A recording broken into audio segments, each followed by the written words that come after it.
हरकत करेगा तो मुंह तोड़ जवाब भी दिया जाएगा। लेकिन इसके बावजूद भी इस तरीके से बार बार यहां पर ये कदम उठाना, आखिर क्या पाकिस्तान की ओर से करने की कोशिश हो रही, क्या ये बताना चाहता है?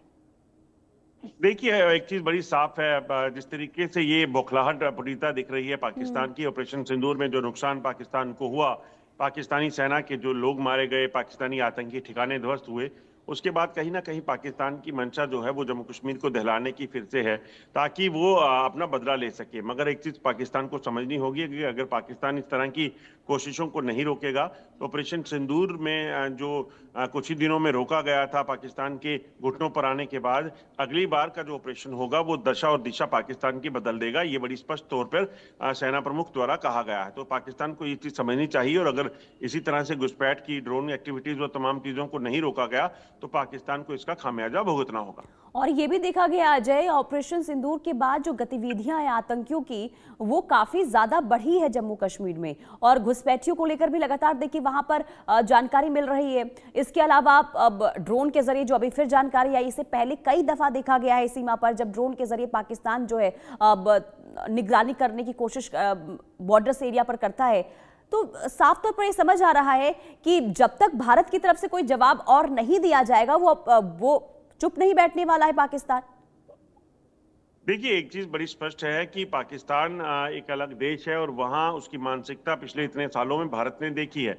मगर भारत की तरफ से ये किया जा रहा है कि अगर पाकिस्तान कोई हरकत करता है, पहलगाम हमले के बाद वहां पर आतंकी ठिकानों को ध्वस्त करना और उसके कई एयरबेसिस को तबाह करने का सिलसिला भारत ने जारी रखा था। जब पाकिस्तान घुटने पे आया, पाकिस्तान ने फायरिंग बंद करने की बात की तो शांति को किया गया।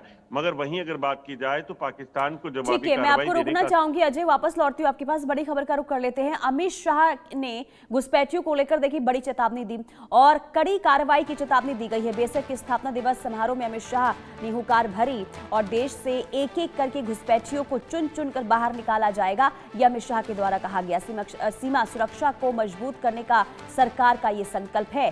शाह ने घुसपैठ को देश की सुरक्षा के लिए खतरा बताया है। उसके बावजूद भी देखिए घुसपैठ की खबरें लगातार सामने आ रही है। अजय हमारे साथ बने हुए हैं। अजय, देखिए बार बार अमित शाह की तरफ से चेतावनी। चलिए ठीक है, अब आगे आपको ये पूरी जानकारी दे दें घुसपैठ पर आखिर अमित शाह ने क्या कहा है। देखिए अमित शाह ने एक बार फिर से ये कहा कि एक एक करके घुसपैठियों को चुन चुन कर देश से बाहर निकालेंगे। दरअसल बीएसएफ की स्थापना दिवस के मौके पर गृह मंत्री अमित शाह की तरफ से घुसपैठियों को कड़ी चेतावनी यहां पर दी गई है और साफ तौर पर यह कहा गया है कि अगर देश में या फिर सीमा सुरक्षा को लेकर किसी भी तरीके से यहां पर कोई कायराना हरकत की जाती है तो उसका मुंह तोड़ भी जवाब दिया जाएगा। इसके अलावा घुसपैठियों को लेकर उन्होंने साफ तौर पर यहां पर कड़ी चेतावनी भी दी है कि एक एक घुसपैठियों को देश से बाहर निकालेंगे।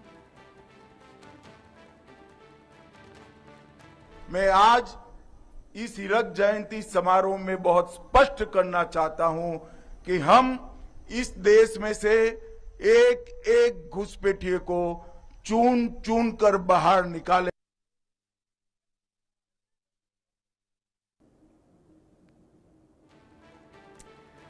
तो एक एक घुसपैठियों को चुन चुन कर बाहर निकालेंगे। गृह मंत्री अमित शाह को आप सुन रहे थे। बीएसएफ के स्थापना दिवस के मौके पर उन्होंने कड़ी चेतावनी यहां पर घुसपैठियों को लेकर दी है। घुसपैठियों की एक बड़ी समस्या देखिए इस वक्त देखने को मिल रही है देश के अंदर, और इसे लेकर कई बार सियासत भी होती है। लेकिन एक बार फिर से यहां पर घुसपैठियों को लेकर हिदायत और चेतावनी गृह मंत्री अमित शाह की तरफ से दी गई है और ये कहा गया है कि देश में जितने भी घुसपैठिए होंगे, जहां भी होंगे, उन्हें चुन चुन कर देश से बाहर किया जाएगा।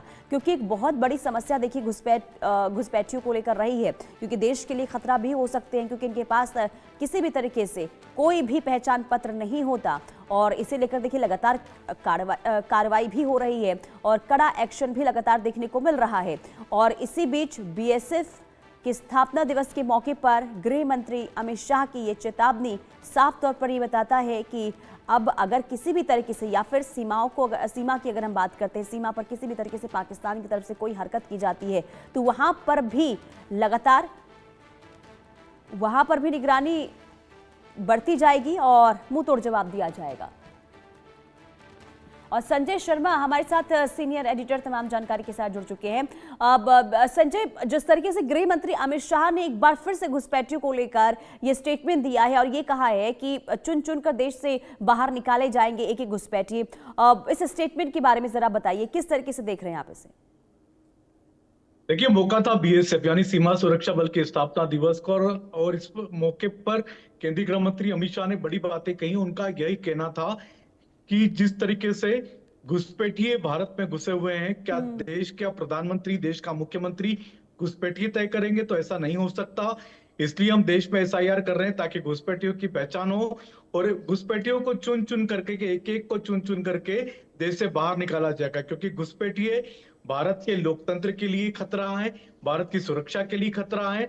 लिहाजा उन्होंने एसआईआर का विरोध करने वाले सभी राजनीतिक दलों के बारे में भी कहा कि घुसपैठिए देश में नहीं रहेंगे, एक एक घुसपैठिए को बाहर निकाला जाएगा। और साथ ही साथ उनका यह भी कहना था कि घुसपैठिए देश की लोकतंत्र व्यवस्था तय नहीं करेंगे, देश का प्रधानमंत्री, देश का मुख्यमंत्री, देश के नागरिक ही तय कर सकते हैं।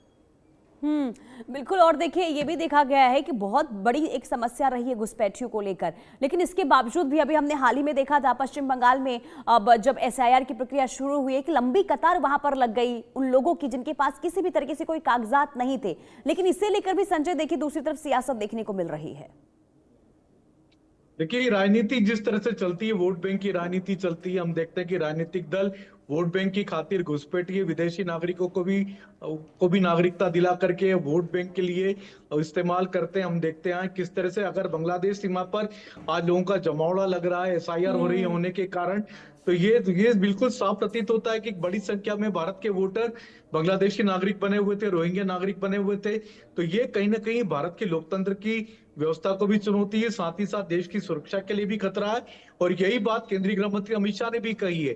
उनका यही कहना था कि देश का मुख्यमंत्री, देश का प्रधानमंत्री देश के नागरिक चुनेंगे, बांग्लादेश के नागरिक कैसे चुन सकते हैं? जी, किसी भी देश में इस तरीके के विदेशी नागरिकों को अधिकार नहीं, अगर अवैध रूप से रह रहे हैं तो। अगर भारत में भी यही वजह है जब नागरिकता एसआईआर की के प्रक्रिया कानून है। शुरू हुई तो इन घुसपैठियों में हड़कंप की स्थिति देखने को मिल रही है। बहुत शुक्रिया संजय तमाम जानकारी देने के लिए। बहरहाल रुकते एक छोटे है, सांबा में भारत पाकिस्तान बॉर्डर पर संदिग्ध ड्रोन देखा गया। भारतीय सुरक्षा बल सतर्क हैं, बड़े स्तर पर तलाशी अभियान जारी है। इसके अलावा रेगल इलाके में पाकिस्तानी ड्रोन देखा गया है। भारतीय सीमा में 2 से 3 मिनट रुकने के बाद पाकिस्तान की तरफ ये लौट गया है। और अजय हमारे साथ तमाम जानकारी के साथ जुड़ चुके हैं। अजय, संदिग्ध पाकिस्तानी ड्रोन ये सीमा पार में देखा गया है, क्या जानकारी से लेकर है? देखिए, बिल्कुल मैं आपको बता दूं कि ड्रोन लगातार जो है वो पाकिस्तान की तरफ से भारतीय क्षेत्र में जो है उसके ऊपरी इलाकों में देखे जा रहे हैं। दरअसल जो जानकारी है उसके मुताबिक लगातार ड्रोन एक्टिविटी जो है वो बॉर्डर पर बढ़ी है और इसके पीछे की मंशा कहीं ना कहीं पाकिस्तान की जो पहले रही है, जम्मू कश्मीर में जो आतंकी गतिविधियों के लिए हथियार और ड्रग्स की स्मगलिंग या फिर ड्रोन के जरिए सर्विलेंस करना हो सकता है। बीती रात की ये घटना है जब एक पाकिस्तानी ड्रोन जो है सस्पेक्टेड ड्रोन माना जा रहा है, क्योंकि एक बॉर्डर के इलाके में एक आसमान से पाकिस्तान की तरफ से एक रोशनी जो है वो भारतीय क्षेत्र में जम्मू कश्मीर के सांबा सेक्टर में देखी गई। उसके तुरंत बाद जब ये रोशनी देखी गई तो बीएसएफ ने और जम्मू कश्मीर पुलिस ने पूरे इलाके में हाई अलर्ट किया और उस पूरे इलाके की को जो है वो इस चीज के लिए अलर्ट कर दिया गया कि अगर कोई भी ड्रॉपिंग होती है तो उसको देखा जा सके। ये इलाका जो पड़ता है गगवाल पुलिस स्टेशन के अंतर्गत पड़ता है, रिगाल पोस्ट है ये बीएसएफ की, जिस इलाके में ये देखा गया था। और सुबह तड़के जो है आपको बता दूं कि पूरे इलाके में तलाशी अभियान और चल रहा है, जिसमें जम्मू कश्मीर पुलिस और बीएसएफ जो है वो काम कर रही है इस चीज को सुनिश्चित करने के लिए कि अगर ड्रोन जैसी चीज जो है वो रात को इस इलाके में देखी गई थी तो इस जो उसे अगर कोई भी ड्रॉपिंग हुई है, यानी कि कोई विस्फोटक या कोई ड्रग्स यहाँ पे ड्रॉप की गई हैं तो उसको ढूंढा जा सके। लगातार आपको बता दूं कि अंतर्राष्ट्रीय सीमा हो एलओसी के इलाके में इसी तरह से ड्रोन जो देखे गए हैं, जिसको लेकर पूरे इलाके में सतर्क जो है वो बीएसएफ और सेना के जवान हैं, ताकि पाकिस्तान के नापाक इरादे जो है वो नाकाम किए जा सकें।